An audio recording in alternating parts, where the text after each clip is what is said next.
When you think of a queen from the past, what do you imagine?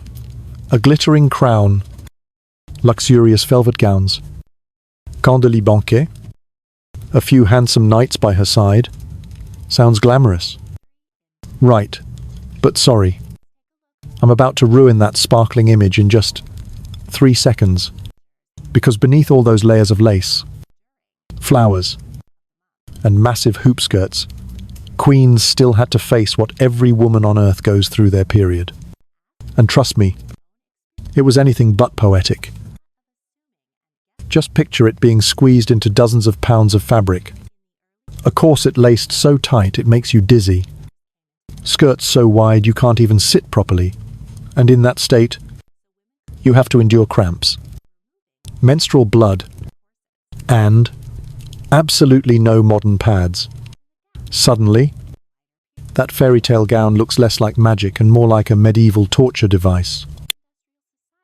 Tonight, we're going to pull back the shiny satin curtain and face the truth, the horrifying ways royal women had to cope during those days while trapped inside those ridiculous hoop skirts.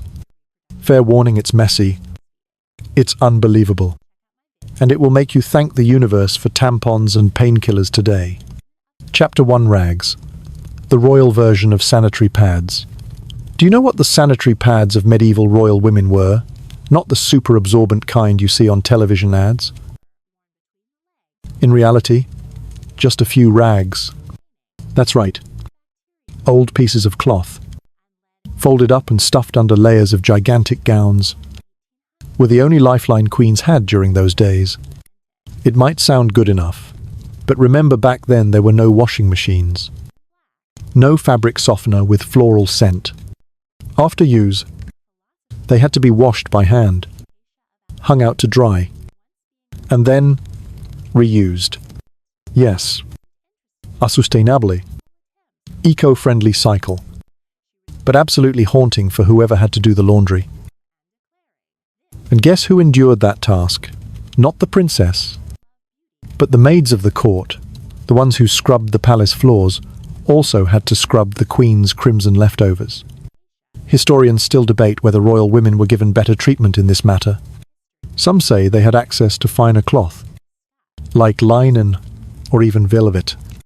But just imagine, velvet or linen was still to fabric, and if not thoroughly washed, it was nothing more than a moving nest of bacteria. Some medical records even mention that many noble ladies suffered vaginal infections, though no one at the time realized it was caused by reusing sanitary pads. So what purpose did those massive gowns serve? Besides showing power, they also acted as a kind of camouflage. If an accident occurred, the layers of skirts could hide everything. Convenient in theory, but in truth, that cover turned lavish banquets into giant incubators for bacteria, hot, suffocating, and foul-smelling. So, the next time you watch a historical film and see a queen gracefully waltzing, remember that beneath all that grandeur might have been a whole system of rags tied in place, and a poor maid silently praying for sunshine tomorrow so they could dry properly. Frightening, yet oddly funny, because even the most powerful people in the world had to deal with very human problems, in ways that make us shudder today. Chapter 2: Hoop Skirts, the Giant Disguise. If there were an Oscar for the most glamorous yet disastrous outfit in history, the hoop skirts of the Baroque and Rococo eras would win without question. These enormous gowns not only took up half the room whenever they moved, but also became portable tents to conceal things no one wanted to know about inside the palace. Picture Versailles. In the middle of a glittering feast with candles and crystal, the queen entering in a gown so wide that guests had to part like the sea to let her pass. Everyone marveled at the lace, ribbons, and gold-threaded silk. But only the maids knew that beneath those skirts, a silent battle might be underway. Blood, odor, and the constant anxiety of their mistress. Ironically, those massive skirts served as unintended shields. If menstrual blood leaked, the countless layers of fabric would hide it. No one could see. But sadly, no one could hide the smell. Records from the time note that during grand balls, perfumes and bouquets were carried not just as accessories, but to mask the unpleasant mixture of odors rising from the gowns themselves. Historians still debate whether hoop skirts were partly designed for this reason. Some insist they were merely products of fashion, the bigger the skirt, the richer the wearer, but many cynics argue that in palaces where hygiene was nearly impossible, wearing a skirt as large as a circus tent was a two birds with one stone solution, flaunting wealth while concealing secrets. And as always, the maids suffered most. Imagine their work at the end of the day, removing each layer of skirt like dismantling stage curtains, then scrubbing and cleaning whatever accidents had occurred beneath. No horror movie needed. Just step into a queen's dressing room during those days and you'd be traumatized for life. So, if you ever complain that wearing skinny jeans during your period is uncomfortable, remember at least you don't have to drag around a fabric hot air balloon while waltzing, all while hiding crimson secrets under layers of white lace. Chapter 3. Free bleeding in the palace. Here is a truth chilling enough just to hear many royal women in the past used nothing at all. That's right. Not eggs. Not cloth liners. Nothing. They simply allowed their bodies to release naturally, trusting that the massive gowns would do the job of absorbing and concealing everything. Just imagine a solemn audience in the palace. The king is discussing matters of state with his courtiers, while the queen sits on her throne, face cold and still as stone. Yet beneath the glittering gown embroidered with gold threads, there may be a silent stream no one dares to name. And of course, whoever sat closest would soon smell the royal secret. Why did they choose this way?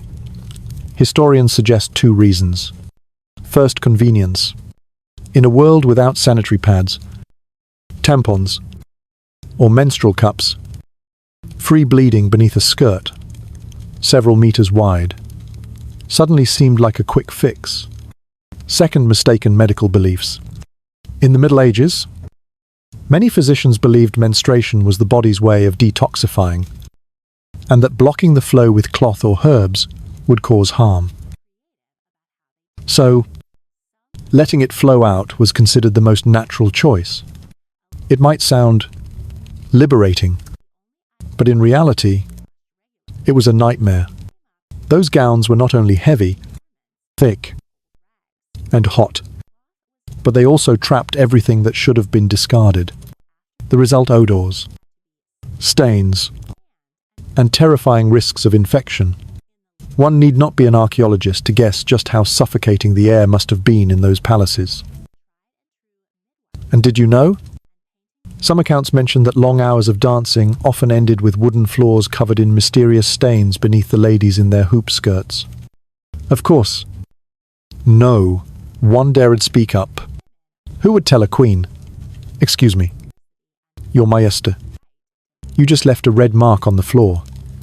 Thus, what people now call free bleeding in the palace was never some modern feminist movement, but rather a disguised sanitary disaster hidden in lace and silk. And perhaps, if given the choice, those noble women would have gladly traded the throne itself for a pack of modern sanitary pads. Chapter 4. Perfume, herbs, and the illusion of cleanliness. If you have ever wondered why royal ladies of old always carried a small bouquet in their hands, the answer is not simply to look elegant. The harsher truth it was their secret weapon against odor. During those days, without modern pads, without cleansing products, with nothing but hoop skirts and rags, smell was the first betrayer of secrets.